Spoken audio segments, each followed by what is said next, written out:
All our lives, we've been told that economics is boring. It's dull. It's not worth the time it takes to understand it. And all our lives, we've been lied to.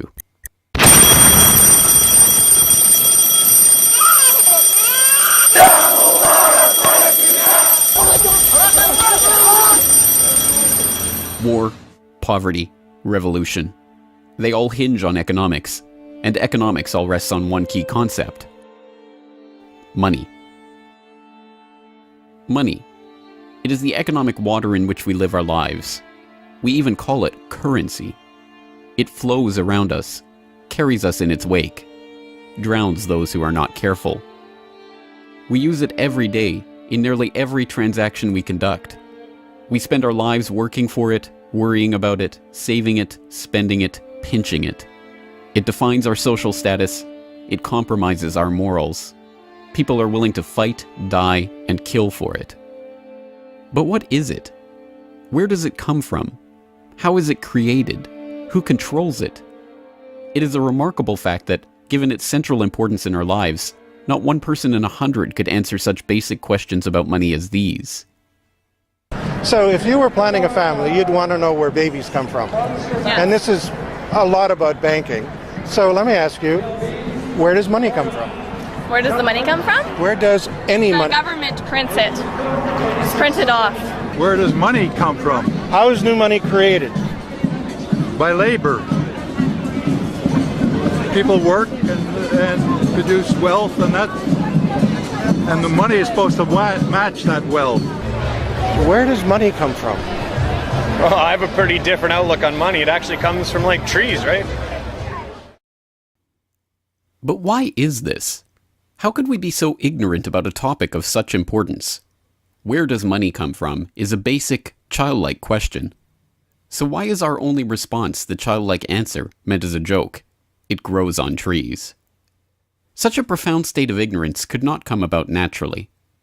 From the time we are children, we are curious about the world and eager to learn about the way it works. And what could lead to a better understanding of the way the world works than a knowledge of money, its creation and destruction? Yet discussion of this topic is fastidiously avoided in our school years and ignored in our daily life. Our monetary ignorance is artificial, a smoke screen that has been erected on purpose and perpetrated with the help of complicated systems and insufferable economic jargon. But it doesn't take an economist to understand the importance of money. Deep down, we all know that the wars, the poverty, the violence we see around us hinges on this question of money. It seems like a 1,000-piece jigsaw puzzle just waiting to be solved. And it is. The puzzle pieces, taken together, create an image of the Federal Reserve, America's central bank and the heart of the country's banking system. Despite its central importance to the economy, relatively few have heard of it, and fewer still know what it is, despite the bank's attempts at self-description. Our economy runs on a complex system of exchange of goods and services, in which money plays a key part. Coin, currency, savings, and checking accounts, the overall supply of money is managed by the Federal Reserve. Money is the medium through which economic exchanges take place, and money as a standard of value helps us to set prices for goods and services. The job of managing money, monetary policy, is to preserve the purchasing power of the dollar while ensuring that a sufficient amount of money is available to promote economic growth. The Federal Reserve also promotes the safety and soundness of the institutions where we do our banking.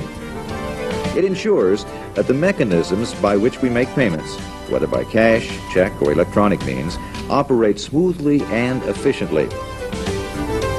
And in its fiscal role, acts as the banker for the United States government. Now, these duties comprise the major responsibilities of our central bank.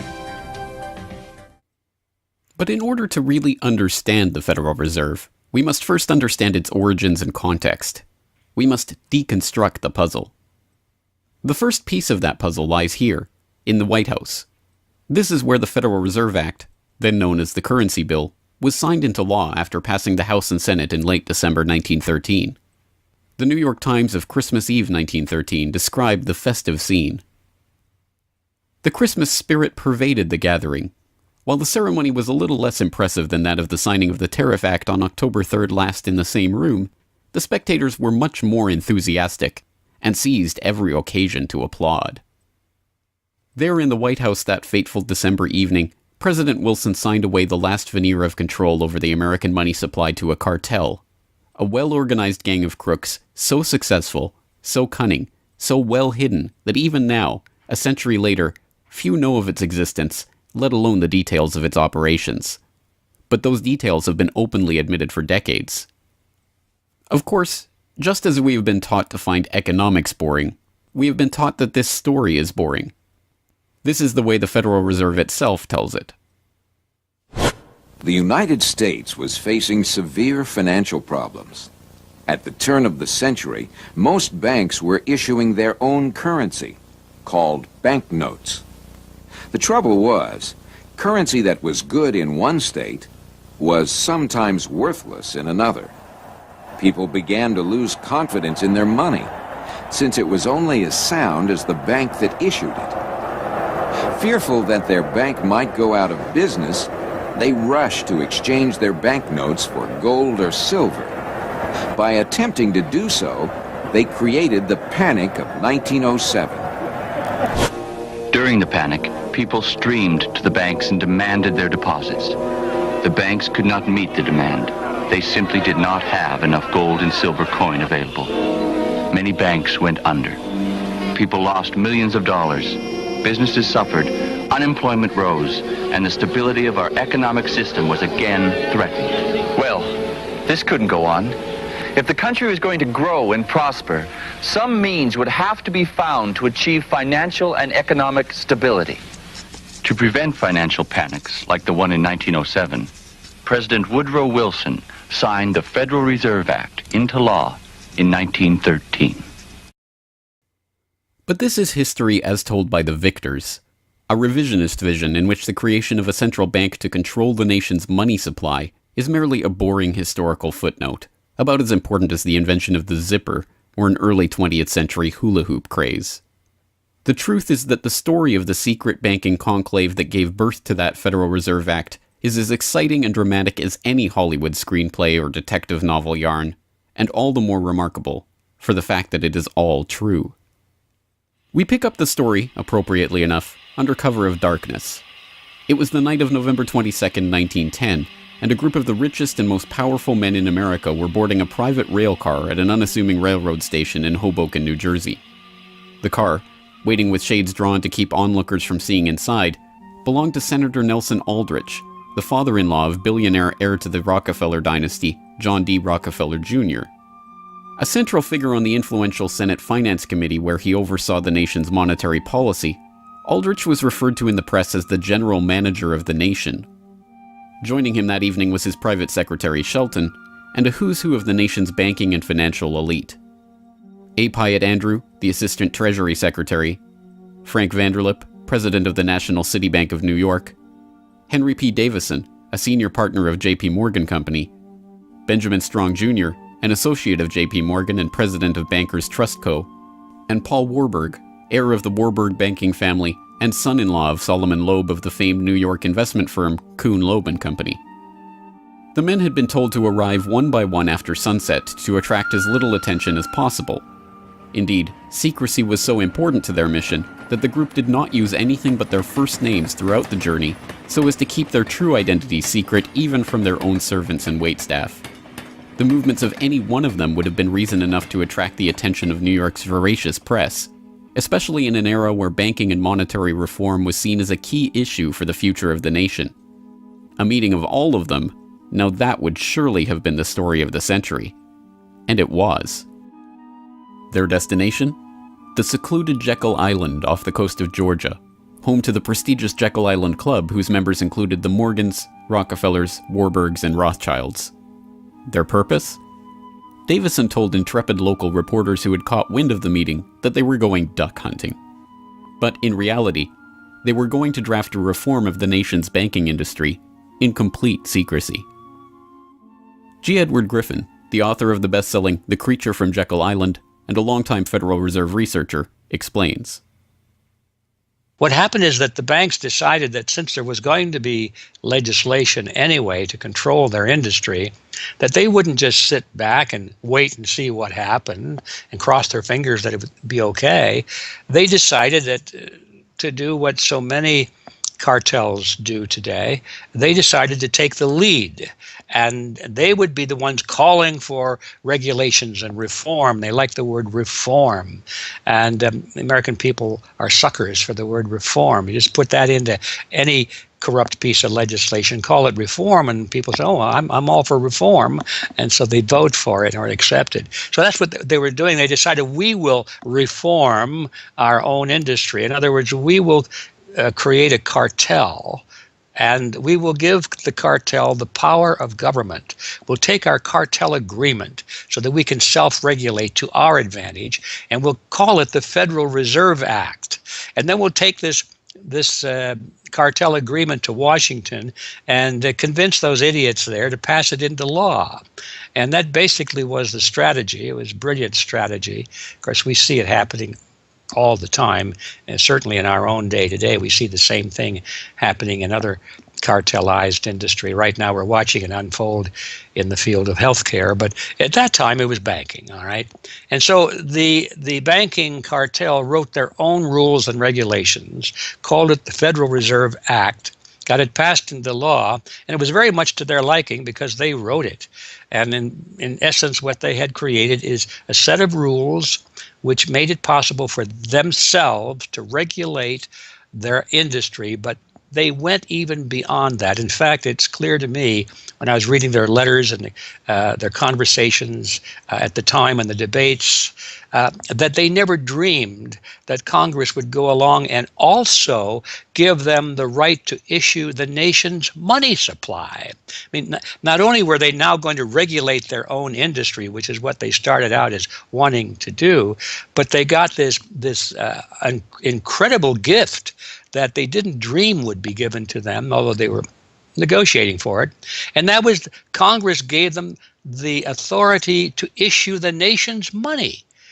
And Congress gave away the sovereign right to issue the nation's money to the private banks. And so all of this was in the Federal Reserve Act, and the American people were joyous because they were told, and they were convinced, that this was finally a means of controlling this big creature from Jekyll Island.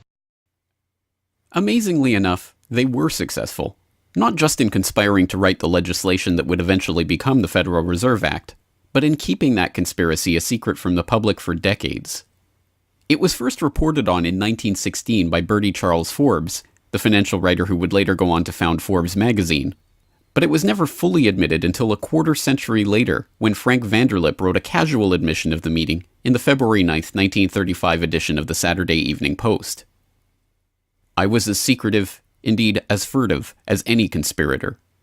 I do not feel it is any exaggeration to speak of our secret expedition to Jekyll Island as the occasion of the actual conception of what eventually became the Federal Reserve System. Over the course of their 9 days of deliberation at the Jekyll Island Club, they devised a plan so overarching, so ambitious, that even they could scarcely imagine that it would ever be passed by Congress. As Vanderlip put it, discovery of our plan, we knew, simply must not happen, or else all our time and effort would be wasted. If it were to be exposed publicly that our particular group had got together and written a banking bill, that bill would have no chance whatever of passage by Congress. So what precisely did this conclave of conspirators devise at their Jekyll Island meeting? A plan for a central banking system to be owned by the banks themselves, a system which would organize the nation's banks into a private cartel that would have sole control over the money supply itself. At the end of their 9-day meeting, the bankers and financiers went back to their respective offices, content in what they had accomplished. The details of the plan changed between its 1910 drafting and the eventual passage of the Federal Reserve Act, but the essential ideas were there. But ultimately, this scene on Jekyll Island, too, is just one piece of a larger puzzle. And like any other puzzle piece, it has to be seen in its wider context for the bigger picture to become visible. To understand the other pieces of the puzzle and their importance in the creation of the Federal Reserve, we have to travel backward in time. The story begins in late 17th century Europe. The 9 Years' War is raging across the continent as Louis XIV of France finds himself pitted against much of the rest of the continent over his territorial and dynastic claims. King William III of England, devastated by a stunning naval defeat, commits his court to rebuilding the English navy. There's only one problem: money. The government's coffers have been exhausted by the waging of the war, and William's credit is drying up. A Scottish banker, William Patterson, has a banker's solution. A proposal to form a company to lend £1 million to the government at 6% plus £5,000 management fee, with the right of note issue. By 1694, the idea has been slightly revised, a £1.2 million loan at 8% plus £4,000 for management expenses. But it goes ahead. The magnanimously titled Bank of England is created. The name is a carefully constructed lie, designed to make the bank appear to be a government entity. But it is not. It is a private bank owned by private shareholders for their private profit, with a charter from the king that allows them to print the public's money out of thin air and lend it to the crown. What happens here at the birth of the Bank of England in 1694 is the creation of a template that will be repeated in country after country around the world. A privately controlled central bank lending money to the government at interest, money that it prints out of nothing. And the jewel in the crown for the international bankers that creates this system is the future economic powerhouse of the world, the United States. In many important respects, the history of the United States is the history of the struggle of the American people against the banksters that wish to control their money. By the 1780s, with colonies still fighting for independence from the crown, the bankers will get their wish. In 1781, the United States is in financial turmoil. The Continental, the paper currency issued by the Continental Congress to pay for the war, has collapsed from overissue and British counterfeiting. Desperate to find a way to finance the end stages of the war, Congress turns to Robert Morris, a wealthy shipping merchant who was investigated for war profiteering just 2 years earlier. Now, as Superintendent of Finance of the United States from 1781 to 1784, he is regarded as the most powerful man in America, next to General Washington. In his capacity as Superintendent of Finance, Morris argues for the creation of a privately owned central bank deliberately modeled on the Bank of England that the colonies were supposedly fighting against. Congress, backed into a corner by war obligations and forced to do business with the bankers just like King William in the 1690s, acquiesces and charters the Bank of North America as the nation's first central bank. And exactly as the Bank of England came into existence loaning the British Crown £1.2 million, the BNA started business by loaning $1.2 million to Congress. By the end of the war, Morris has fallen out of political favor and the Bank of North America's currency has failed to win over a skeptical public. The BNA is downgraded from a national central bank to a private commercial bank chartered by the state of Pennsylvania. But the bankers have not given up yet. Before the ink is even dry on the Constitution, a group led by Alexander Hamilton is already working on the next privately owned central bank for the newly formed United States of America. So brazen is Hamilton in the forwarding of this agenda that he makes no attempt to hide his aims or those of the banking interests he serves.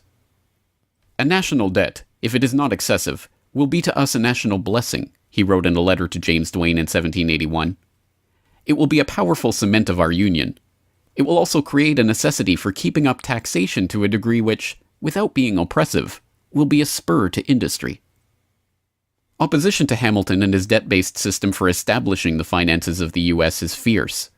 Led by Jefferson and Madison, the bankers and their system of debt enslavement is called out for the force of destruction that it is, with Thomas Jefferson writing, "The spirit of war and indictment, since the modern theory of the perpetuation of debt, has drenched the earth with blood and crushed its inhabitants under burdens ever accumulating." Still, Hamilton proves victorious. The first Bank of the United States is chartered in 1791 and follows the pattern of the Bank of England and the Bank of North America almost exactly. A privately owned central bank with the authority to loan money that it creates out of nothing to the government. In fact, it is the very same people behind the new bank as were behind the old Bank of North America. It was Alexander Hamilton, Robert Morris's former aide, who first proposed Morris for the position of financial superintendent, and the director of the old Bank of North America, Thomas Willing, is brought in to serve as the first director of the First Bank of the United States. Meet the new banking bosses, same as the old banking bosses. In the first 5 years of the bank's existence, the U.S. government borrows $8.2 million from the bank, and prices rise 72%. By 1795, when Hamilton leaves office, the incoming Treasury Secretary announces that the government needs even more money and sells off the government's meager 20% share in the bank, making it a fully private corporation. Once again, the U.S. economy is plundered while the private banking cartel laughs all the way to the bank that they created. By the time the bank's charter comes due for renewal in 1811, the tide has changed for the money interests behind the bank. Hamilton is dead, shot to death in a duel with Aaron Burr. The bank-supporting Federalist Party is out of power. The public are wary of foreign ownership of the central bank, and what's more, don't see the point of a central bank in time of peace. Accordingly, the charter renewal is voted down in the Senate, and the bank is closed in 1811. Less than a year later, the US is once again at war with England. After 2 years of bitter struggle, the public debt of the US has nearly tripled from $45.2 million to $119.2 million. With trade at a standstill, prices soaring, inflation rising, and debt mounting, President Madison signs the charter for the creation of another central bank, the Second Bank of the United States, in 1816. Just like the two central banks before it, it is majority privately owned and is granted the power to loan money that it creates out of thin air to the government. The 20-year bank charter is due to expire in 1836, but still in his first term, President Andrew Jackson has already vowed to let it die prior to renewal. Believing that Jackson won't risk his chance for re-election in 1832 on the issue, the bankers forward a bill to renew the bank's charter in July of that year, 4 years ahead of schedule. Remarkably, Jackson vetoes the renewal charter and stakes his re-election on the people's support of his move. In his veto message, Jackson writes in no uncertain terms about his opposition to the bank. Whatever interest or influence, whether public or private, has given birth to this act, it cannot be found either in the wishes or necessities of the executive department, by which present action is deemed premature, and the powers conferred upon its agent not only unnecessary, but dangerous to the government and country. It is to be regretted that the rich and powerful too often bend the acts of government to their selfish purposes. If we cannot at once, in justice to interests vested under improvident legislation, make our government what it ought to be, we can at least take a stand against all new grants of monopolies and exclusive privileges, against any prostitution of our government to the advancement of the few at the expense of the many, and in favor of compromise and gradual reform in our code of laws and system of political economy. The people side with Jackson, and he's re-elected on the back of his slogan, "Jackson and no bank." The president makes good on his pledge. In 1833, he announces that the government will stop using the bank and will pay off its debt. The bankers retaliate in 1834 by staging a financial crisis and attempting to pin the blame on Jackson, but it's no use. On January 8, 1835, President Jackson succeeds in paying off the debt, and for the first and only time in its history, the United States is free from the debt chain of the bankers. In 1836, the Second Bank of the United States charter expires, and the bank loses its status as America's central bank. It is 77 years before the bankers can regain the jewel in their crown, but it is not for lack of trying. Immediately upon the death of the bank, the banking oligarchs in England react by contracting trade, removing capital from the US, demanding payment in hard currency for all exports, and tightening credit. This results in a financial crisis known as the Panic of 1837, and once again Jackson's campaign to kill the bank is blamed for the crisis. Throughout the late 19th century, the United States is rocked by banking panics brought about by wild banking speculation and sharp contractions in credit. By the dawn of the 20th century, the bulk of the money in the American economy has been centralized in the hands of a small clique of industrial magnates, each with a near monopoly on a sector of the economy. There are the Astors in real estate, the Carnegies and the Schwabs in steel, the Harrimans, Stanfords, and Vanderbilts in railroads, the Mellons and the Rockefellers in oil. As all of these families start to consolidate their fortunes, they gravitate naturally to the banking sector. And in this capacity, they form a network of financial interests and institutions that centered largely around one man, banking scion and increasingly America's informal central banker in the absence of a central bank, John Pierpont Morgan. John Pierpont Morgan, or Pierpont as he prefers to be called, is born in Hartford, Connecticut in 1837 to Junius Spencer Morgan, a successful banker and financier. Morgan rides his father's coattails into the banking business, and by 1871 is partnered in his own firm, the firm that was eventually to become J.P. Morgan and Company. It is Morgan who finances Cornelius Vanderbilt's New York Central Railroad. It is Morgan that finances the launch of nearly every major corporation of the period, from AT&T to General Electric to General Motors to DuPont. It is Morgan who buys out Carnegie and creates the United States Steel Corporation, America's first billion-dollar company. It is Morgan who brokers a deal with President Grover Cleveland to save the nation's gold reserves by selling $62 million worth of gold to the Treasury in return for government bonds. And it is Morgan who, in 1907, sets in motion the crisis that leads to the creation of the Federal Reserve. That year, Morgan begins spreading rumors about the precarious finances of the Knickerbocker Trust Company, a Morgan competitor and one of the largest financial institutions in the United States at the time. The resulting crisis, dubbed the Panic of 1907, shakes the U.S. financial system to its core. Morgan puts himself forward as a hero, boldly offering to help underwrite some of the faltering banks and brokerage houses to keep them from going under. After a bout of hand-wringing over the nation's finances, a congressional committee is assembled to investigate the Money Trust, the bankers and financiers who brought the nation so close to financial ruin and that wield such power over the nation's finances. The public follows the issue closely, and in the end a handful of bankers are identified as key players in the Money Trust's operations, including Paul Warburg, Benjamin Strong Jr., and J.P. Morgan. Andrew Gavin Marshall, editor of the People's Book Project, explains. At the beginning of the 20th century, there was an investigation following the greatest of these financial panics, which was in 1907. And this investigation was on what was called the Money Trust, which found that three banking interests, J.P. Morgan, National City Bank, and the Citibank of New York, I believe it was, basically controlled the entire financial system. So three banks. And the public hatred towards these institutions was unprecedented. There was an overwhelming consensus in the country for establishing a central bank. But there were many different interests in pushing this, and everyone had sort of their own specific purpose behind advocating for a central bank.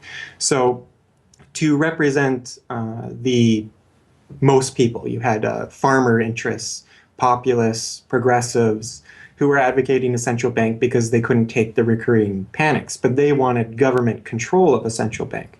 They wanted it to be exclusively under the public control because they despised and feared the New York banks as wielding too much influence. So for them, a central bank would be a way to curb the power of these private financial interests. On the other hand, those same financial interests were advocating for a central bank to serve as a source of stability for their control of the system, also to act as a lender of last resort to them, and so that they would never have to face collapse, but also in order to exert more control through a central bank.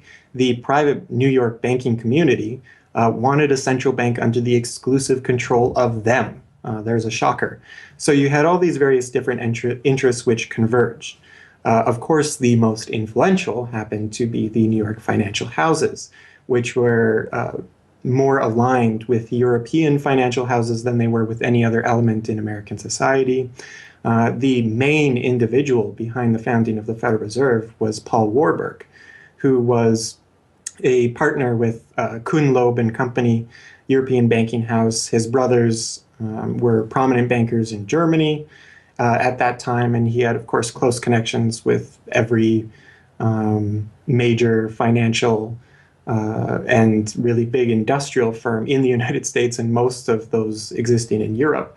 And he was discussing all these ideas with his fellow compatriots in advocating for a central bank. In 1910, Warburg got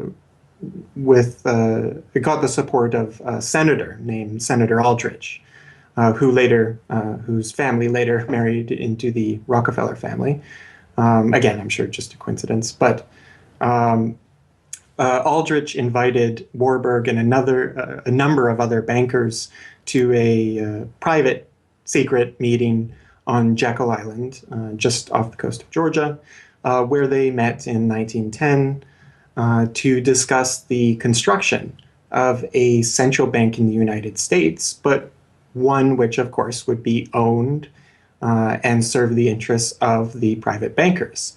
Aldrich then, in 1911, presented this as the Aldrich Plan or the Aldrich Bill in the U.S. Congress, and it was actually voted out. The public, suspicious of Senator Aldrich's banking connections, ultimately reject the Jekyll Island Cabal's Aldrich Plan. The Cabal does not give up, however. They simply revise and rename their plan, giving it a new public face, that of Senator Robert Owen and Representative Carter Glass.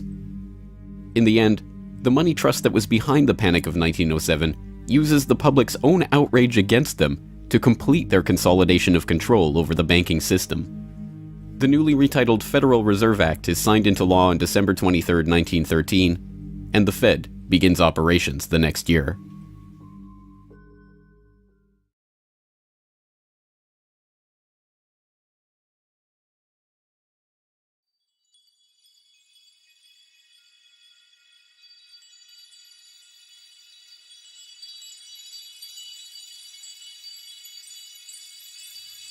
So how does the Federal Reserve System work?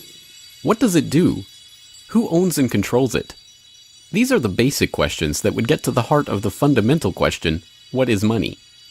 And that is why the answer to these questions have been shrouded in impenetrable economic jargon.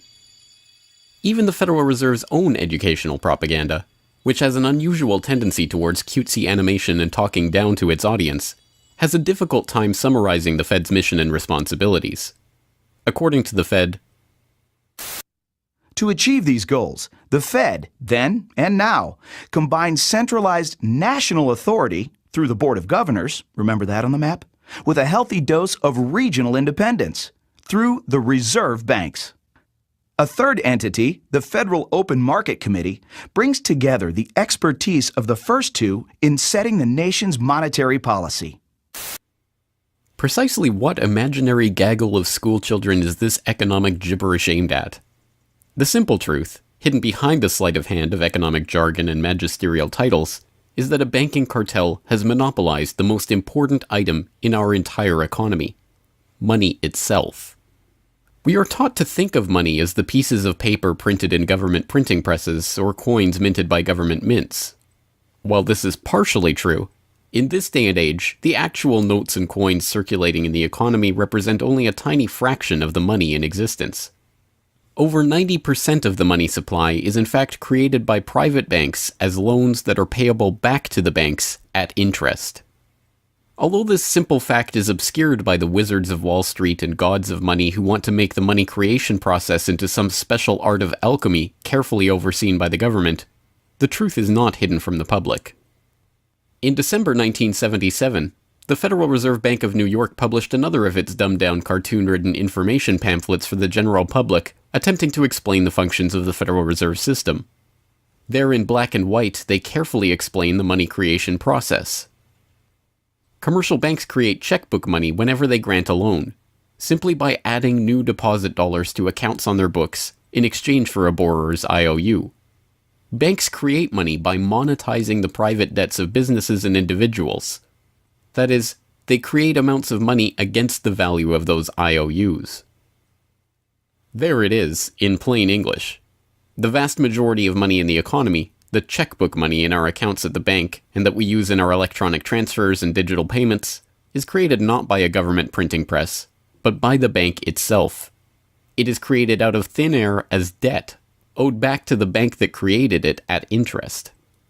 This means that bank loans are not money taken from other bank depositors, but new money simply conjured into existence and placed into your account. And the bank is able to create much more money than it has cash to back up those deposits.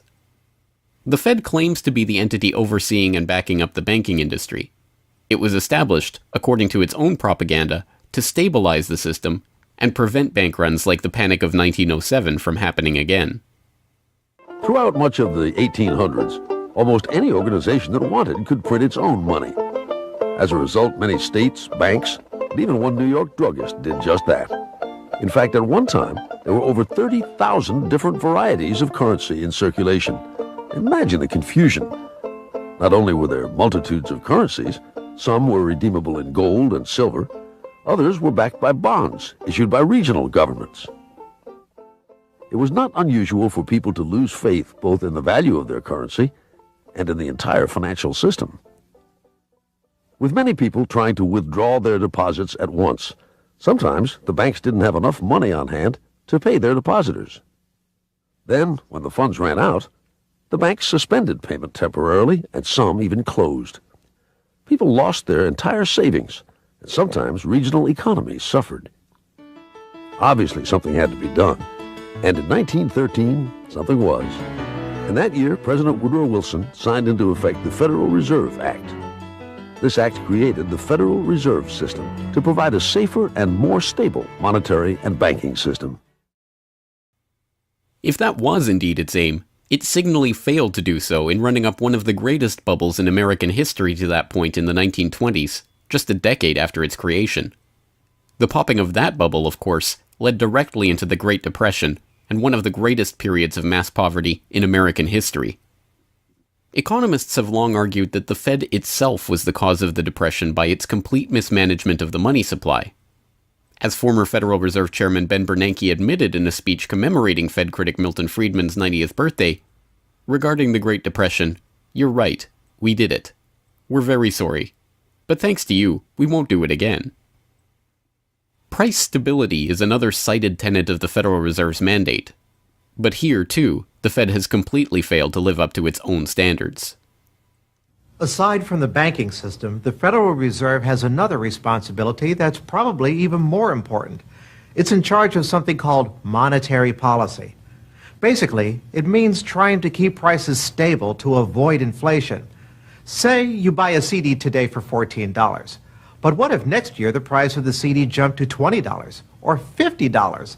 Not because of a change in supply or demand, but because all prices were going up. That's inflation. There are a lot of different causes of inflation, but one of the most important is too much money. The Fed can adjust the money supply by injecting money into the system electronically or by withdrawing money from the economy. Think of it. The Federal Reserve has the ability to create money and make it disappear. What's most important is what happens as a result. Anytime the supply of money is altered, the effects are felt throughout the economy. The Fed's methods have changed over time to take advantage of the latest computers and electronics, but its mission remains the same: to aim for stable prices, full employment, and a growing economy. 100 years ago, in 1913, the Fed was created, and we've marked it with a vertical line there. Consumer prices now are about 30 times higher than they were when the Fed was created in 1913. Paper money, too, is the responsibility of the Federal Reserve. Hence the dollars in circulation are not treasury notes, not bills of credit, but Federal Reserve notes, debt-based notes backed up, ultimately, by the government's own promise to pay. It's sovereign bonds backed up by the taxpayers themselves. At one time, the Federal Reserve banks were legally required to keep large stockpiles of gold in reserve to back up these notes. But that requirement was abandoned, and today the notes are backed up mostly by government securities. The Fed no longer keeps any actual gold on its books, but gold certificates issued by the Treasury and valued not at the spot price of $1,300 per troy ounce, but an arbitrarily fixed statutory price of $42 2/9 per ounce. But I do have one question. During the crisis, or any time that you're aware of, has the Federal Reserve or Treasury participated in any gold swaps arrangements? We don't. The Federal Reserve does not own any gold at all. We have not owned gold since 1934.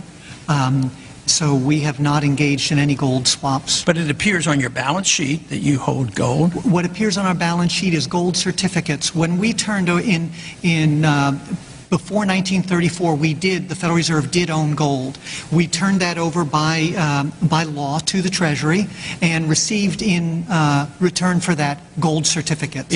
If the Treasury entered into, because under the Exchange Stabilization Fund, I would assume they probably have the legal authority to do it. They wouldn't be able to do it then because you have the securities for essentially all the gold? No, we have no interest in the gold that is owned by the Treasury.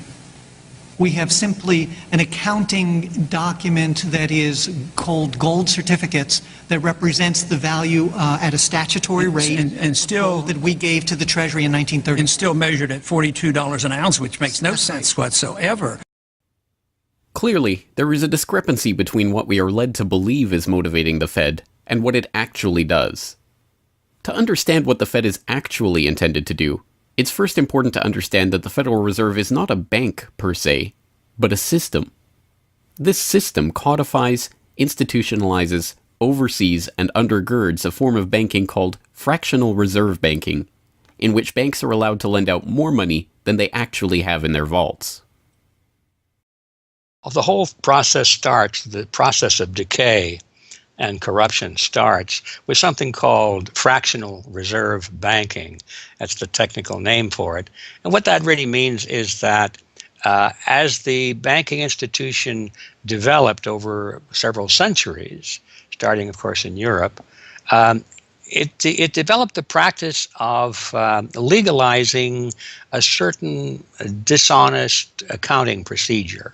In other words, in the very, very beginning, if you want to go all the way back, people would bring their gold or silver to the banks for safekeeping. And they say, give us a paper receipt. And we don't want to guard our silver and our gold because, people could come in the middle of the night and they could kill us or tie us up and threaten us, and they'll get our gold and silver, so we can't really guard it. We'll take it to the bank and have them guard it, and we just want a paper receipt so that we can take the receipt back and get our gold anytime we want. And so in the beginning, money was receipt money. They could then, instead of changing or exchanging the gold coins, they could exchange the receipts. And people would accept the receipts just as well as the gold, knowing they could get the gold. And so these paper receipts being circulated were, in essence, the very first examples of paper money. Well, the banks learned early on that game that here they were sitting on this pile of gold and all these paper receipts out there. People weren't bringing the receipts in anymore. Very few of them, maybe 5%, maybe 7% of the people would bring in their paper receipts and ask for the gold. So they said, why don't we just sort of give more receipts out than we have gold? They'll never know because we only are asked at the best 7% of it, so we can create more receipts for gold than we have, and we can collect interest on that because we'll loan that into the economy and we'll charge interest on this money that we don't really have. And it's a pretty good gimmick, don't you think? And well, yeah, of course. And so that's how fractional reserve banking started. And now it's institutionalized, and they teach it in school. No one ever questions the integrity of it or the ethics of it. They say, well, that's the way banking works. And isn't it wonderful that we now have this flexible currency and we have prosperity and all of this sort of thing? So it all starts with this concept of fractional reserve banking. And the trouble is with that is it works most of the time, but every once in a while, there are a few ripples that come along that are a little bit bigger than the other ripples, and maybe one of them is a wave, and more than 7% will come in and ask for their gold. Maybe 20% will come in, or 30%. And well, now the banks are embarrassed because the fraud is exposed. They say, well, we don't have your gold. What do you mean you don't have my gold? I gave it to you and put it on deposit, and you said you'd safeguard it. Well, we don't have it. We loaned it out. So then the word gets out, and everybody and their uncle comes and lines up for their gold. And of course, they don't have it, and the banks are closed. They have bank holidays, and the banks are embarrassed. They go out of business. People lose their savings, and you have these terrible banking crashes that were ricocheting all around the world prior to this time. And that's what caused the concern. One of the things that caused the concern of the American people, they didn't want that anymore. They wanted to put a stop to that. And that was the whole purpose, supposedly, of the Federal Reserve System, was to put a stop to that. But since the people who designed the plan to put a stop to it were the very ones who were doing it in the first place, you can not be surprised that their solution was not a very good one insofar as the American people were concerned. Their solution was to expand it. Not to control it, but to expand it. See, prior to that time, this little game of fractional reserve banking was localized at the state level. Each state was doing its own little fractional reserve banking system. Each state, in essence, had its own Federal Reserve. Central banks were authorized by state law to do this sort of thing, and that was causing all this problem. And so the Federal Reserve came along and said, well, no, we're not going to do this at the state level anymore because look at all the problem it's causing. We're going to consolidate it all together, and we're going to do it at the national level. The key to this system, of course, is who controls this incredible power to regulate the economy by setting reserve requirements and targeting interest rates. The answer to this question, too, has been deliberately obscured. The Federal Reserve System is a deliberately confusing mishmash of public and private interests, reserve banks, boards and committees, centralized in Washington and spread out across the United States.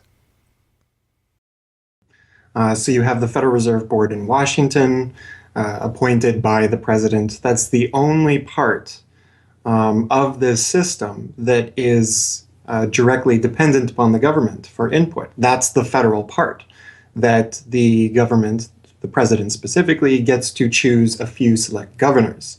The 12 regional banks, the most influential of which is the Federal Reserve Bank of New York, essentially based in Wall Street to represent Wall Street, is representative of the major Wall Street banks who own shares in the private, not federal, but private Federal Reserve Bank of New York. All the other regional banks are also private banks. They vary according to how much influence they wield, but the Kansas City Fed is influential, the St. Louis Fed, the Dallas Fed. But the New York Fed is really the center of this system. And precisely because it represents the Wall Street banks who appoint the leadership of the New York Fed. So the New York Fed has a lot of public power, but no public accountability. It has no oversight. It does not answer to Congress the way that the chairman of the Federal Reserve Board of Governors does. And even then, the chairman of the Fed, of the Federal Reserve Board, who is appointed by the president, does not answer to the president. He does not answer to Congress. He goes to Congress to testify, but the policy that they set is independent. So they have no input from the government. The government can't tell them what to do, legally speaking. And of course, they don't. Do you think it would cause problems for the Fed or for the economy if that legislation was to pass? My concern about the legislation is that if the GAO is auditing not only the operational aspects of our programs and the details of the programs, but is making judgments about our policy decisions, that would effectively be a takeover of monetary policy by the Congress, a repudiation of the independence of the Federal Reserve, which would be highly destructive to the stability of the financial system, the dollar, and our national economic situation. The Federal Open Market Committee is responsible for setting interest rates. Now, this committee, which is enormously powerful, has as its membership the governor and vice chair of the Federal Reserve Board. But the Federal Open Market Committee, most of the membership is the presidents of the regional Federal Reserve banks representing private interests. So they have significant input into setting the interest rates. Interest rates are not set by a public body, they're set by private financial and corporate interests. And that's whose interests they serve, of course. The reason that the Federal Reserve goes to such great lengths to make its organizational structure as confusing as possible is to cover up the massive conflicts of interest that are at the heart of the system. The fact is that the Federal Reserve System is comprised of a Board of Governors, 12 regional banks, and an open market committee. The privately owned member banks of each Federal Reserve Bank vote on the majority of the Reserve Bank's directors, and the directors vote on members to serve on the Federal Open Market Committee, which determines monetary policy. What's more, Wall Street is given a prime seat at the table, with tradition holding that the president of the powerful New York Federal Reserve Bank be given the vice chairmanship of the FOMC and be made a permanent committee member. In effect, the private banks are the key determinants in the composition of the FOMC, which regulates the entire economy. According to the Fed, its monetary policy decisions do not have to be approved by the president or anyone else in the executive or legislative branches of government. It does not receive funding appropriated by the Congress, and the terms of the members of the Board of Governors span multiple presidential and congressional terms. Or, in the words of Alan Greenspan, what is the proper relationship, what should be the proper relationship between a chairman of the Fed and a president of the United States? Well, first of all, the Federal Reserve is an independent agency, and that means basically that there is no other agency of government which can overrule actions that we take. The Fed goes on in its self-mythologization to state that it is not a private, profit-making institution. This characterization is dishonest at best, and an outright lie at worst. The regional banks are themselves private corporations, as noted in a 1928 Supreme Court ruling. Instrumentalities like the national banks or the Federal Reserve Banks, in which there are private interests, are not departments of the government. They are private corporations in which the government has an interest. This point is even admitted by the Federal Reserve's own senior counsel. Our regulations do specify overall terms for the lending, but the day-to-day operation of the banking activities are conducted by the Federal Reserve banks. They are banks, and indeed they do lend, and they do interact they're their with own depositors. agency then, essentially, They are not in that agencies. regard. Yes, they're not agencies, Your Honor. They're persons under FOIA. Each Federal Reserve Bank, the stock is owned by the member banks in the district, 100% privately held. They have private boards of directors. Majority of those boards are appointed by the independent banks, private banks in the district. They are not agencies. These private corporations issue shares that are held by the member banks that make up the system, making the banks the ultimate owners of the Federal Reserve Banks. Although the Fed's profits are returned to the Treasury each year, the member bank shares of the Fed do earn them a 6% dividend. According to the Fed, the fixed nature of these returns means that they are not being held for profit. Despite the dishonest nature of this description, however, it is important to understand that the bankers who own the Federal Reserve indeed do not make their money from the Fed directly. Instead, the benefits are much less obvious and much more insidious. The simplest way that this can be understood is that, as a century of history and the specific example of the last financial crisis shows, the Fed was used as a vehicle to bail out the very bankers who own the Fed banks in the most obvious example of fascistic collusion imaginable. A handful of financial institutions have enriched themselves as a result of institutional speculation on a large scale, as well as manipulation of the market. And secondly, what they have done is that they have then gone to their governments and said, well, we are now in a very difficult situation and you need to lend us, you need to give us money so that we can retain the stability of the financial system. And who actually lends the money or brokers the public debt? The same financial institutions which are the recipients of the bailout. Okay, and so what you have is a circular process. It's a diabolical process. You're lending money. You're not lending money. You're handing money to the large financial institutions, and then this is leading up to a mounting public debt in the trillions. Okay, and then you say to the financial institutions, we need to establish a new set of treasury bills and government bonds, etc., which of course are sold to the public. but they are always brokered through the financial institutions, which establish their viability and so on and so forth. And the financial institutions will probably buy part of this public debt.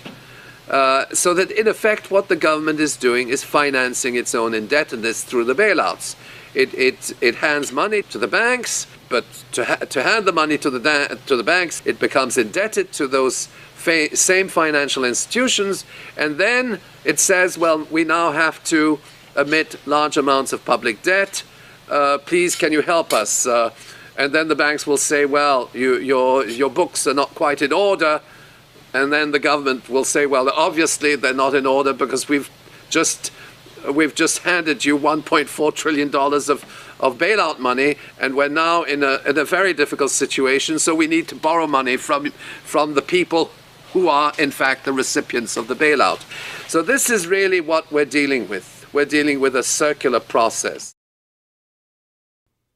The 2008 crisis and subsequent bailouts are merely the latest and most brazen examples of the fundamental conflicts of interest at the heart of America's privately owned central banking system. Beginning with the collapse of Lehman Brothers in September of that year, the Federal Reserve embarked on an unprecedented program of bailouts and special zero-interest lending facilities for the very banks that had caused the subprime meltdown in the first place. By the cartelization of the Federal Reserve structure, and thus not by accident, it was the very bank presidents who had overseen their banks' lending practices that ended up in the director positions of the Federal Reserve banks that voted on where to direct the trillions of dollars in bailout money. And unsurprisingly, they directed it toward their own banks. A stunning 2011 Government Accountability Office report examined $16 trillion of bailout facilities extended by the Fed in the wake of the crisis and exposed numerous examples of blatant conflicts of interest. Jeffrey Immelt, chief executive of General Electric, served as a director on the board of the Federal Reserve Bank of New York. At the same time, the Fed provided $16 billion in financing to General Electric. JP Morgan Chase chief executive Jamie Dimon, meanwhile, was also a member of the board of the New York Fed during the period that saw $391 billion in Fed emergency lending directed to his own bank. In all, Federal Reserve Board members were tied to $4 trillion in loans to their own banks. These funds were not simply used to keep these banks afloat, but actually to return these Fed-connected banks to a period of record profits in the same period that the average worker saw their real wages actually decrease and the economy on Main Street slow to a standstill. Ben Bernanke, at that time the chairman of the Federal Reserve Board of Governors, was confronted about these conflicts of interest by Senator Bernie Sanders upon the release of the GAO report in June 2012. Senator, you raised an important point, which is that this is not something the Federal Reserve created. This is in the statute. Congress in the Federal Reserve Act said this is the governance of the Federal Reserve, and more specifically that bankers would be on the board. And 6 out of 9. Sorry? 6 out of 9 in the regional banks are coming from the banking industry. That's correct, and that is in the law. And right. I'll answer your question, though. The answer to your question is that Congress set this up. We have tried, I think we've made it into something useful and valuable. We do get information from it. But if Congress wants to change it, you know, of course, we will work with you to find alternatives. Bernanke is completely right. These conflicts are, in fact, a part of the institution itself. A structural feature of the Federal Reserve that was baked into the Federal Reserve Act itself over 100 years ago by the bankers who conspired to cartelize the nation's money supply. You could not ask for a more succinct reason why the Federal Reserve itself, this admitted cartel of banking interests, needs to be abolished. But you could get one.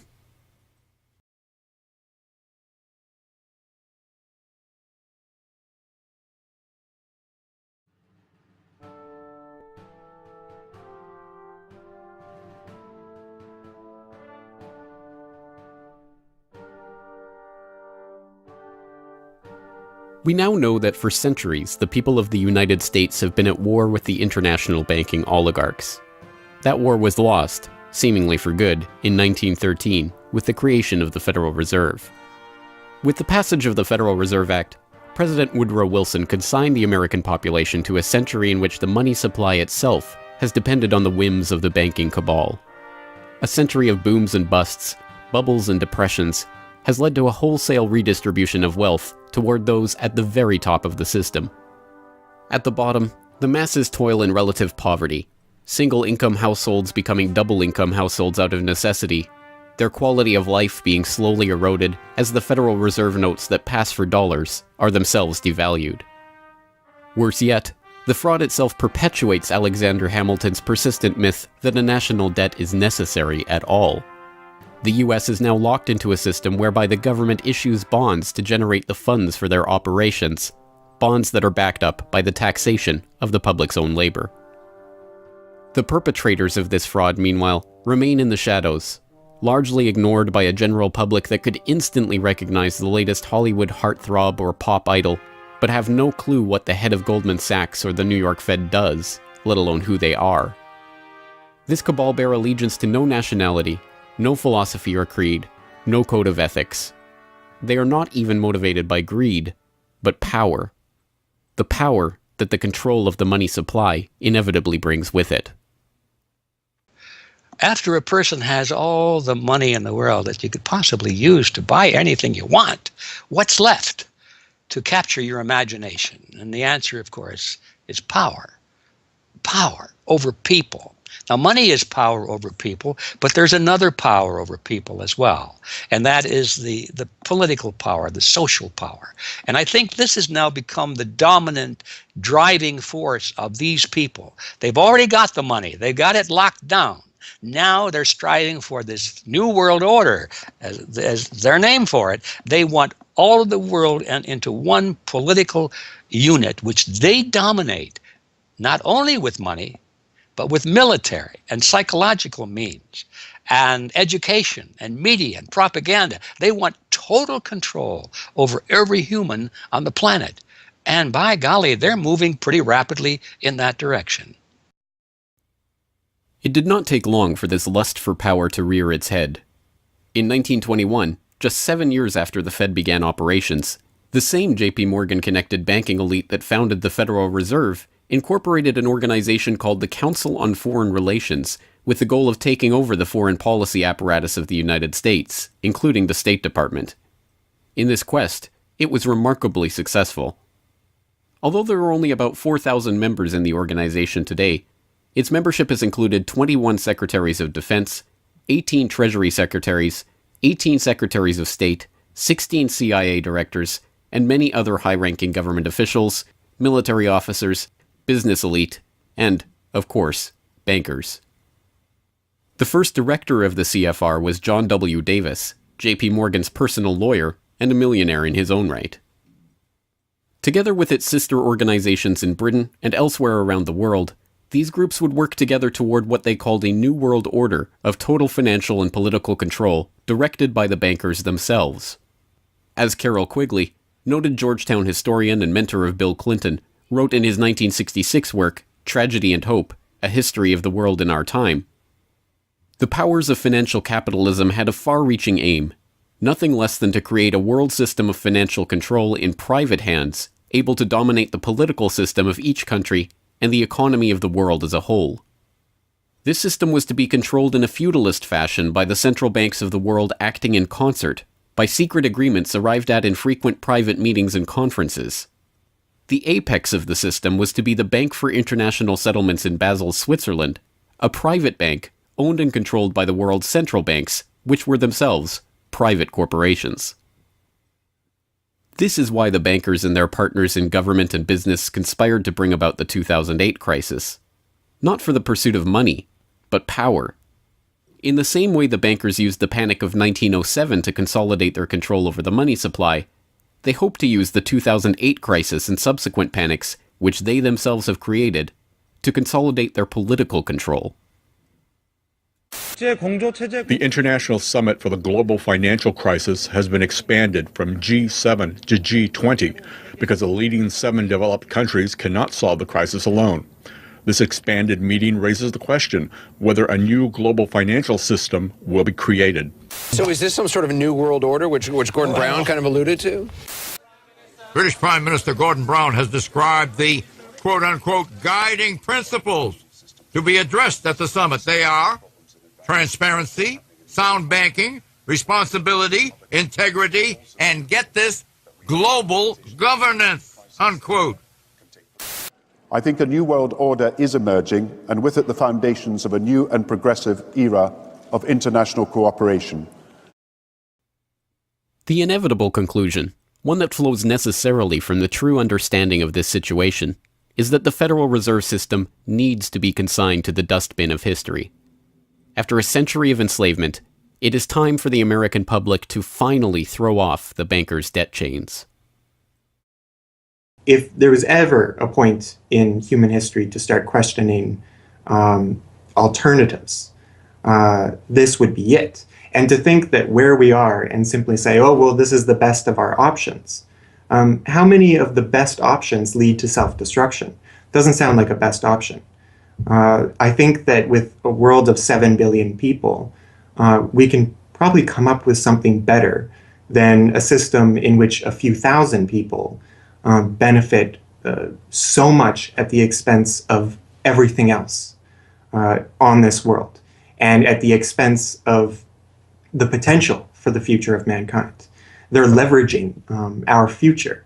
And so long as we accept this way of thinking, so long as we accept these institutions as having dominance, that's the direction we'll be going. So I think reform is a good way to try and stall and to push back directly against the expanding and evolving power structures. But radical change is what's really needed, and that has to be built from the bottom up. But I think that these two processes can and should go together in parallel. If you've made it this far, congratulations. You are now better informed on the economic history of the United States and the truth about the Federal Reserve than 99% of the population. If you do nothing else, then just working to get those around you educated on this information alone will have a profound effect. Once they learn of the scam, many are motivated to do something about it, and they, in turn, inform others. This is the viral nature of suppressed truth, and it is the reason that more people are aware of and energized by the issue of the Federal Reserve and the nature of money than ever before. Perhaps even more amazingly, this movement is spreading to other parts of the globe. Recognizing the interlocking nature of the modern global economy and the international nature of the banking oligarchy, movements to abolish the Federal Reserve have sprung up in Europe, where protests against the cartelized central banking system are taking place in over 100 cities, attracting 20,000 people on a weekly basis. I started this movement because I realized that the Federal Reserve Act, in my opinion, is one of the most worst laws in the whole world. So a private banking company is lending America the money, and in my opinion, America is not any more democratic. The Federal Reserve tells the government what to do, and that's a problem. It's a very big problem, especially in the US. Why is it a global issue, and why are people doing it here in Germany? Because when you realize that this finance system, it's a global system, you have to go to the really beginning of the system. And in my opinion, it's also the World Bank and the International Fund of Currencies and stuff like this. But at the beginning of all this is a law from 1913, Woodrow Wilson signed it.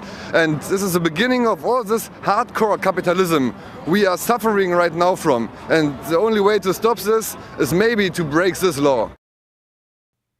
But what if the burgeoning movement to end the Fed is successful? What system do people propose as the answer? There have been several proposals along different lines by various researchers. Some argue for a return to America's colonial roots of debt-free money issued by state-run banks, pointing to the Bank of North Dakota as one already functioning, successful model of this approach. We've had two banking systems ever since the 1860s, with the state bank system and the federal bank system. And the federal bank system are the big Wall Street banks, particularly. They dominate the federal system. So they're taking over right now. I mean, in California, we don't even have any local banks where I am. They're now, we had two, and I had accounts in both of them, and they're now, one of them is Chase Bank and the other is US Bank. So they're both big Wall Street banks now. They've been taken over. So if you can keep, it's the local banks that have an interest in serving the local business. The big banks have no interest in making loans to local business. It's too risky. Why should they bother?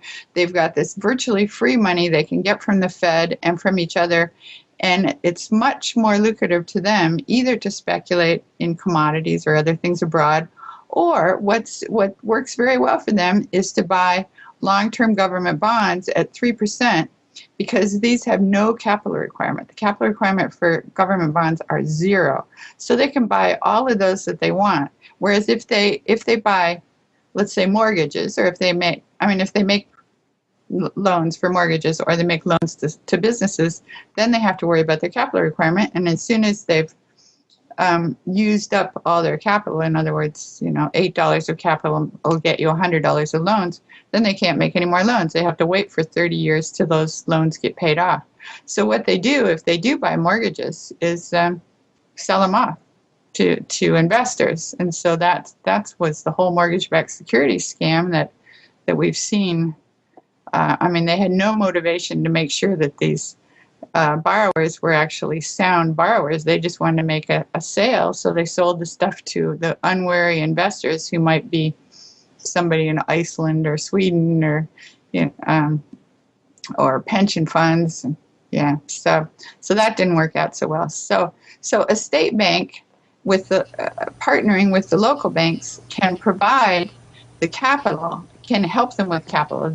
In North Dakota, the state bank guarantees the loans of the local banks, allowing them to make much bigger loans than they could otherwise. And the state bank provides liquidity to the small banks.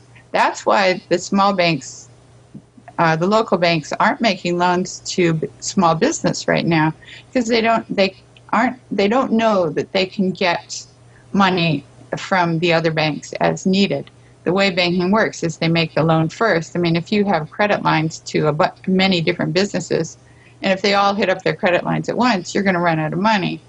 So you don't dare do that unless you know that you can get short-term loans from the other banks. And what's happening right now, even though there's $1.6 trillion in excess reserves sitting on the books of the big banks, they're not available to the little banks. And the reason is because the Fed is paying 0.25% interest on those reserves. So the banks have no incentive to lend them to the little banks. Why let go of them when you can make just as much keeping them, and then you still have your reserves, and you can use them as collateral to buy bonds or something that'll make you more money. So the whole system is messed up. And in North Dakota, the Bank of North Dakota provides the liquidity for these local banks. Others advocate a decentralized system of alternative and competing currencies that greatly reduce or even eliminate altogether the need for a central bank. Well, 22 years ago in Ithaca, New York, I noticed that a lot of people, friends particularly, had skills and time that were not being employed or respected by the prevailing economy. And while we had much desire to create things and trade them with each other, and many services we could provide to each other, we didn't have the money. So, since I have a background in graphic design, journalism, and arrogance, I went to my computer and designed paper money for Ithaca, New York. Designed pretty colorful money, with pictures of children, waterfalls, and trolley cars, and denominated in hours of labor. 1 hour note, half hour, quarter, eighth hour note, 2 hour note, and then began to issue to each of the pioneer traders who had agreed to be listed in the directory a specific starter amount. And the game began. An hour has been worth an hour of basic labor, or $10 US, which at that time, 20 years ago, was double the minimum wage. People who usually expect more than $10 per hour of their service can charge multiple hours per hour, but the denomination puts between us as residents of our community that reminder that we are fellow citizens, not merely winners or losers scrambling for dollars. And it introduces us to each other. on the basis of these skills and services that we have, that we are more proud to provide for each other than often is the case with a conventional job, just the stuff we have to do to get the money to pay the bills. So through that trading process, that more intimate scale process within the community, we're more easily able to become friends and lovers and political allies.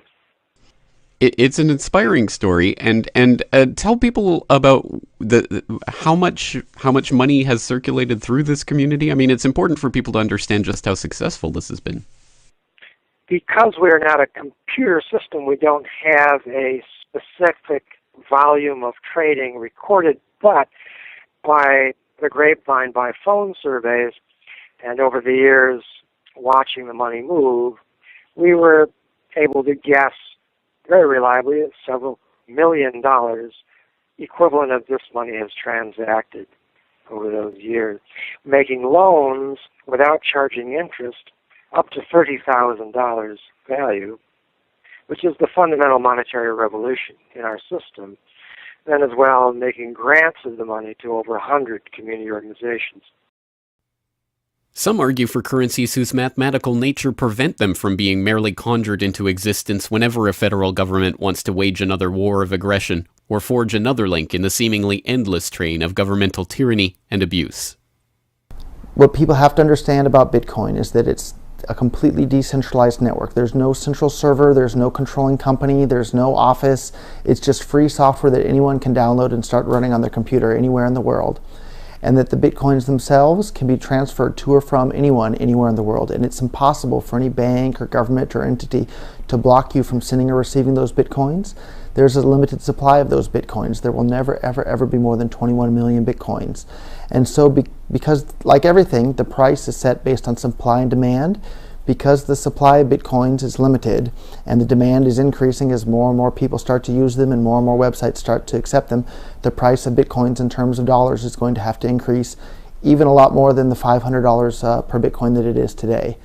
Are there any drawbacks at all to the idea of using a cryptocurrency?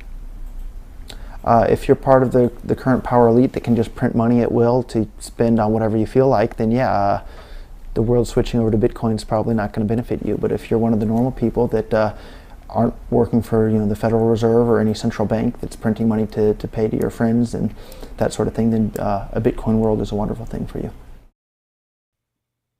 Sound money, cryptocurrencies, state banks, LETS programs, self-issued credit. These and many other solutions have all been proposed, and many of them are in use in different localities today. Information on all of these ideas and how they are being applied in various parts of the world are widely available online. The point is that the question of what money is and how it should be created is perhaps the single greatest question facing humanity as a whole, and yet it is one that has been almost completely eliminated from the national conversation. Until recently.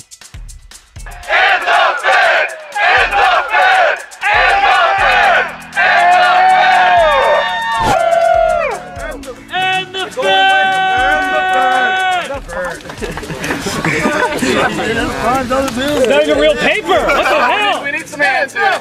We need more hands. Hands up, Fed! Hands up, Fed! Hands up, Fed!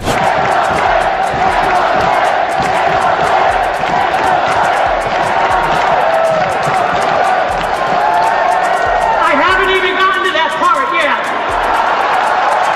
Will you do it again when I get to that part?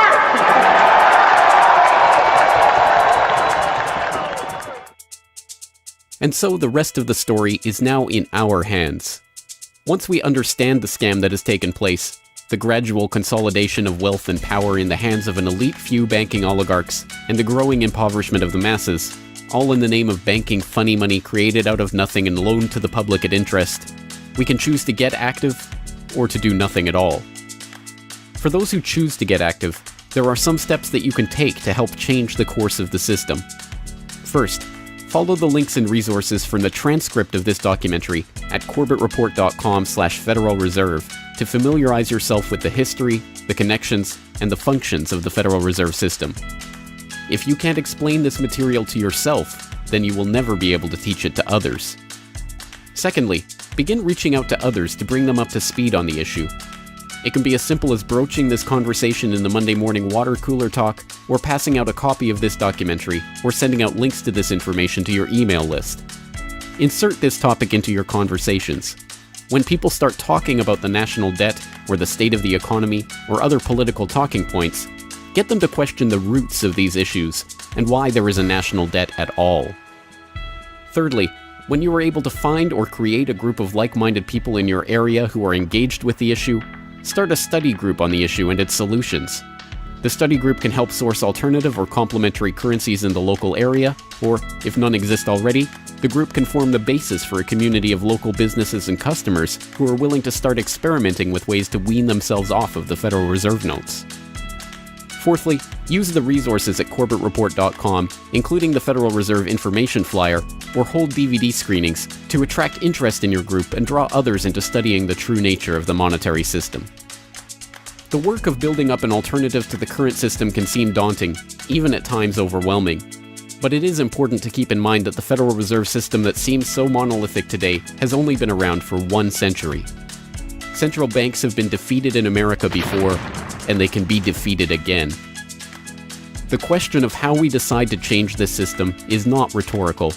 It will either be answered by an informed, engaged, active population working together to create viable alternatives and to dismantle the current system, or it will be answered by the same banking oligarchy that has been controlling the money supply, and indeed the lifeblood of the country, for generations. Now, 1 century after the creation of the Federal Reserve System, we have a choice to make. Whether the next century, like the one before it, will be a century of enslavement, or, transformed by the actions and choices that we make in the light of this knowledge, a century of empowerment.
Hello, this is James Corbett of CorbettReport.com, the writer, producer, director, narrator, and just about everything else you can imagine with regards to the documentary that you just finished watching, Century of Enslavement, The History of the Federal Reserve. As I mentioned towards the end of that documentary, if you've made it this far, then you are now better informed about the Federal Reserve, its origins, what it is, how it functions, and why it must be opposed than 99% of the general public. And if you've made it this far, then you are obviously one of the very few who is very eager and motivated to join the rising tide of free humanity that is seeking to throw off the debt chains of the banksters in the United States and around the world. And if you are so motivated, then I have some treats for you. I have some resources that I'd like to direct you to. As I mentioned again towards the end of that documentary, there are some resources up at CorbettReport.com that I hope will help you in your quest to better inform yourself and better inform others about the Federal Reserve System.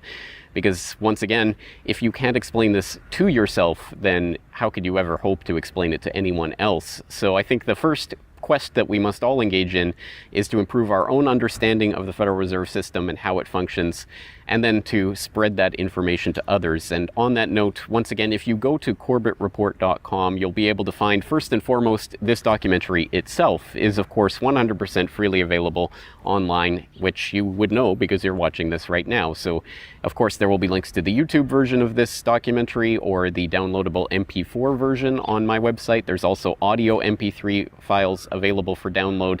All of those, again, freely open to the public, and I do encourage you to send them out to others if you do find it to be a valuable resource yourself.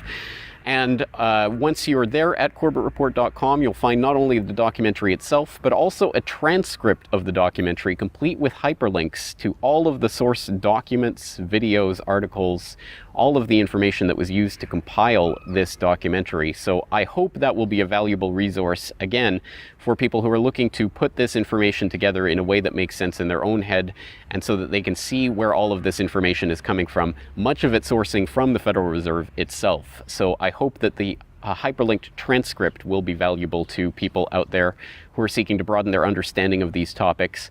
And you will also find there a news information pamphlet that I have put together with the help of Mike Krentz of MikeKrentz.com, a graphic designer who's helped me out a lot behind the scenes on the website. As you can tell from the graphics on this documentary, I'm not a graphic designer myself by trade or by training, so I certainly do appreciate Mike's help in putting this information pamphlet together. And this is just a few points that have been addressed in this video, informational points about the Federal Reserve, what it is, and some interesting little teasers to get people interested in this information. You can download and print this off from corbettreport.com and use it however you like, handing it out to people on the street, using it as a discussion point if you hold a DVD screening, if you want to just post it up in public areas, only where allowed by law, of course. Once again, this is freely available for download and for you to print out and to use to help spread information about the Federal Reserve System. And it's available both in color and black and white, and should print nicely onto standard 8.5 by 11 letter size paper.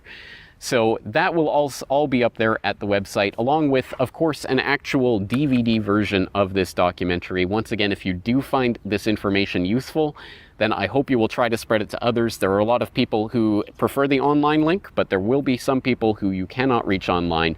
For those people, and for yourself, if you so desire, here is a physical hard copy that you can order from corbettreport.com for 2,000 Japanese yen. That's about 20 Federal Reserve notes. Because unfortunately, we are trapped in this debt-based bankster-led system, so we do all require these pieces of paper in order to put a roof over our head and food on the table, myself included. So your support is obviously greatly appreciated. And for that 2,000 Japanese yen, about 20 Federal Reserve notes, you'll receive this documentary. Disc 1 containing the documentary itself. Disc 2, the full 1-hour interview with G. Edward Griffin. So I think, again, a valuable resource for people who are looking for more information about the Federal Reserve. So that's available at corbettreport.com, along with all of this that we've talked about here, the information pamphlet, the hyperlink transcript, all of the various formats this is available in. Once again, I've tried to make this as straightforward as possible and also as detailed as possible, so that you can start to further your own exploration and understanding of this system that we're facing. Once again, of course, any way that you choose to get this information out to others is greatly appreciated, but if you do want to send the Corbett Report links around, the best one to use is corbettreport.com/Federal Reserve. That will have the documentary in the YouTube format, it will have the downloadable MP3 and MP4 formats, it will have the transcript, it will have the downloadable information pamphlet, and it will also have a link to buy the DVD. So all of that will be there at corbettreport.com/Federal Reserve. Please send people there if you're going to send people anywhere. So once again, I really do salute you for taking time out of your busy day, out of your schedule, to devote yourself to watching and learning and understanding this material, and to helping spread this information and awareness to others, because it is only together that we will ever be able to form the movement that will ultimately turn the tide against the banksters and defeat the Federal Reserve and all of the similarly privately controlled central banks all around the world. So once again, thank you for your time and attention. I'm James Corbett.